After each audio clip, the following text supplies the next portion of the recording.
मतलब ये कहते हैं लोग कि समुद्री इलाका तो मतलब इंटरनेशनल लॉ में भी है कि समुद्री इलाका सब पड़ा होगा, लेकिन जो स्ट्रेट ऑफ हॉर्मज़ है वहाँ से क्योंकि पूरी दुनिया का शिप पास होता है, पूरी दुनिया का मतलब एनर्जी ऑयल जितना भी है वो सब पास होता है खास सभी आइलैंडों पर।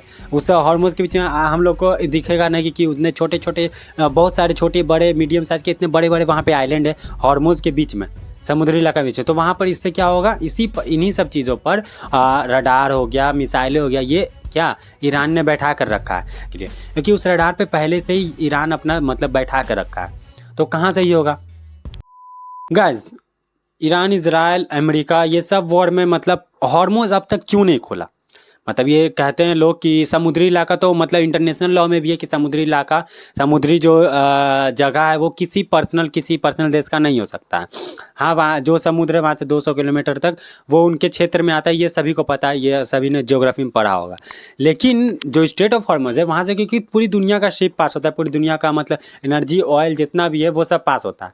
लेकिन आज तक अमेरिका जो कि सुपर पावर है पूरी दुनिया का, इजराइल इतना बड़ा सुपर पावर है, तब भी उन्होंने स्ट्रेट ऑफ हॉर्मज़ से क्यों नहीं खोल पाया, क्योंकि ईरान के पास ऐसा पावर है जिससे वो नहीं खोल सकता। बेसिकली आप अगर मैप में देखोगे, मैप में तो जो हॉर्मज़ है वहाँ के इलाके में तकरीबन 40 टापू पड़ते हैं, 40 आइलैंड, हैनांग आइलैंड, हॉर्मोज आइलैंड, ये सब आइलैंड, और इन सभी आइलैंड पर रडार बैठा के रखा है, मिसाइल बैठा कर रखा है सभी आइलैंडों पर।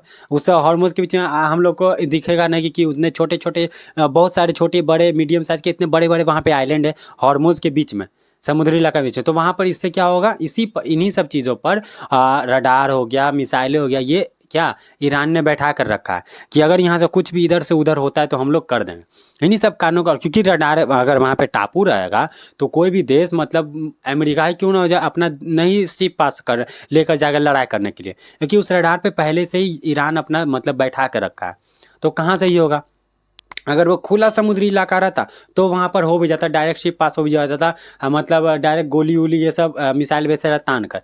लेकिन वहाँ पे जो टापू है, अगर टापू है तो वहाँ से बच कर ही निकलना पड़ेगा, ऐसे करके वैसे करके, जिस कारण से मतलब पूरे दुनिया देशों का हवा निकल चुका है। लेकिन ईरान ने हॉर्मोज नहीं खोला, इसमें इंडिया को पर कोई असर नहीं पड़ा, क्योंकि इंडिया का जब से वॉर हुआ तब से इंडिया का सारा शिप पास हो रहा है, क्योंकि इंडिया और ईरान का रिलेशन ही ऐसा बना कर रखा, डिप्लोमेसी अच्छा बना कर रखा है। इन सब बातों में तो मैं बहुत बोलूँगा कि इंडिया बहुत आगे है। तो हाँ, इंडिया का इसमें क्या बोलते हैं, डिप्लोमेसी देख लो, रिलेशन देख लो तो अच्छा है। इंडिया का कोई भी शिप पास नहीं हुआ, सारे देशों का मतलब हवा निकल चुका है। पाकिस्तान हो जाए, हमारी ये बांग्लादेश को तो हम ही लोग पाल रहे हैं, पाकिस्तान बांग्लादेश को तो हम ही लोग पाल रहे हैं, तो ऐसी बात है।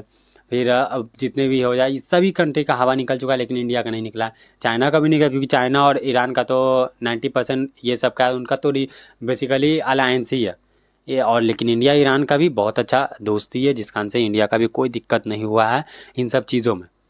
बाकी इसी कारण, यही सब टापू के कारण है जो कि ईरान ने अभी तक नहीं खोला है, और इंडिया बेसिकली यूएस भी नहीं कुछ कर पा रहा है इन सब चक्कर में। बाकी चैनल को सब्सक्राइब करके जाओ।